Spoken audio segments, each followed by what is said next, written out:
आइए, आपका ही इंतजार था। आज मैं आपको रवि की कहानी बताना चाहता हूँ। रवि मेरा एक जिगरी दोस्त मुंबई में काम करता है। रोज रात को वो कंप्यूटर के सामने बैठकर इन्वेस्ट करने के चक्कर में वेबसाइट से लेके वेबसाइट जाता ही रहता है। लेकिन रवि को ट्रेड करना है in the middle of action. जब तक वो ऑफिस से वापस आता है तब तक स्टॉक एक्सचेंजेस हो जाते हैं बंद, और रवि के पैसे बैंक इंटरेस्ट के अलावा कुछ भी जनरेट नहीं कर पा रहे हैं। दोस्तों, स्टॉक मार्केट्स इन्वेस्टर्स के लिए वेल्थ जनरेट करने का एक अच्छा मीडियम है, लेकिन there is another type of market जहां इन्वेस्टर्स के लिए सॉलिड पोटेंशियल है।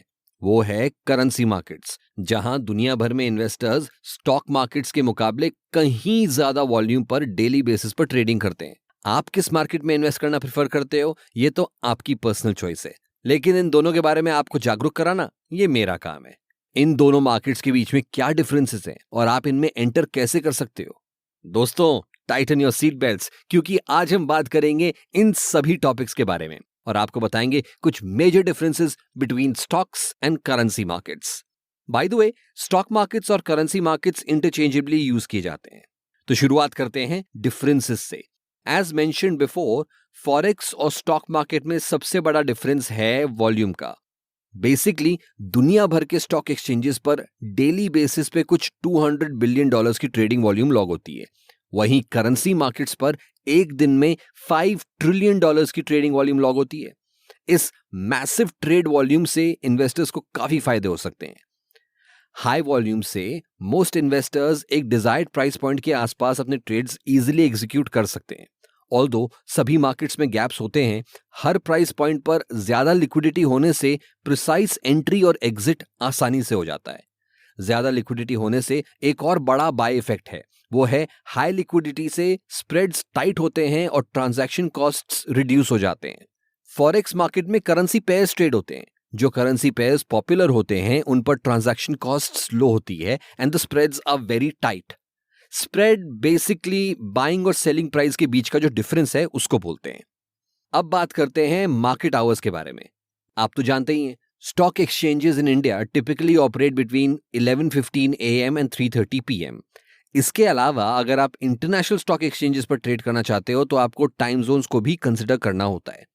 अब जैसे रवि है, महीनों से अपनी सेविंग्स को इन्वेस्ट करने के चक्कर में स्टॉक एक्सचेंजेस की टाइमिंग्स को इंक्वायर करने निकला पड़ा है। लेकिन जब उसको टाइमिंग्स के बारे में पता चला तो वो समझ गया है कि अपनी जॉब करते करते वो एक्टिवली इन्वेस्ट तो कर ही नहीं सकता। लेकिन जब उसने फॉरेक्स मार्केट्स के बारे में सुना तो उसके कान खड़े हो गए। The option to trade is whenever, जब चाहो तब, क्योंकि मनी मार्केट्स पे आप हफ्ते के 5 वर्किंग डेज में 24 आवर्स ट्रेड कर सकते हो।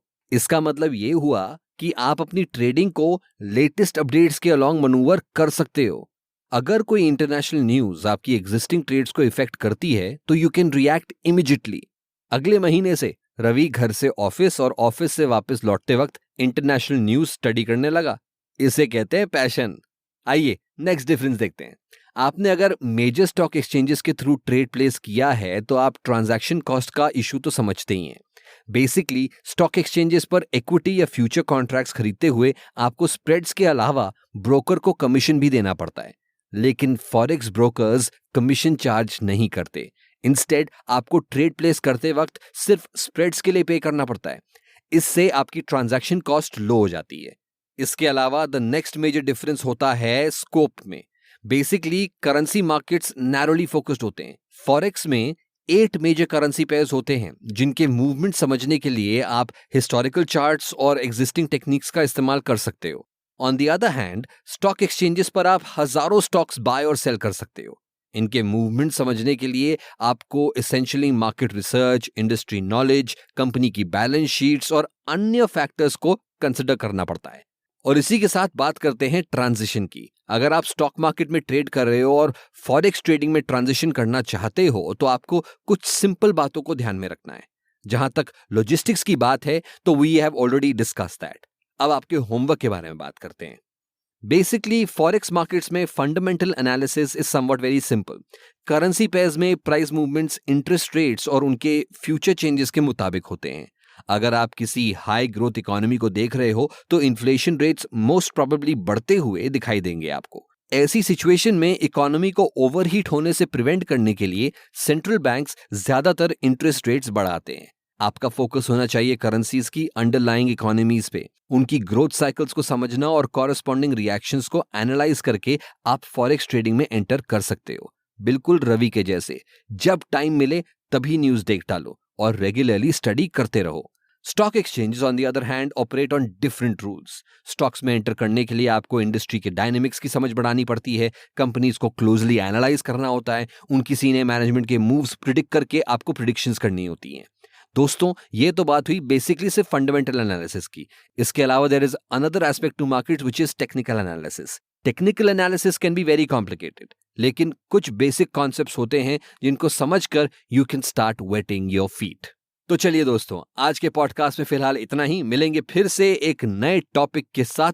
तब तक क्या करना है आपको? करेक्ट, इस पॉडकास्ट को लाइक करना है, कमेंट करना है, सब्सक्राइब करना है और अपनी फैमिली और फ्रेंड्स के साथ शेयर करना है। जाइए, करिए और याद रखिए, for any more information log on to www.angelbroking.com. Also, you can go ahead and begin your investment journey by downloading the app.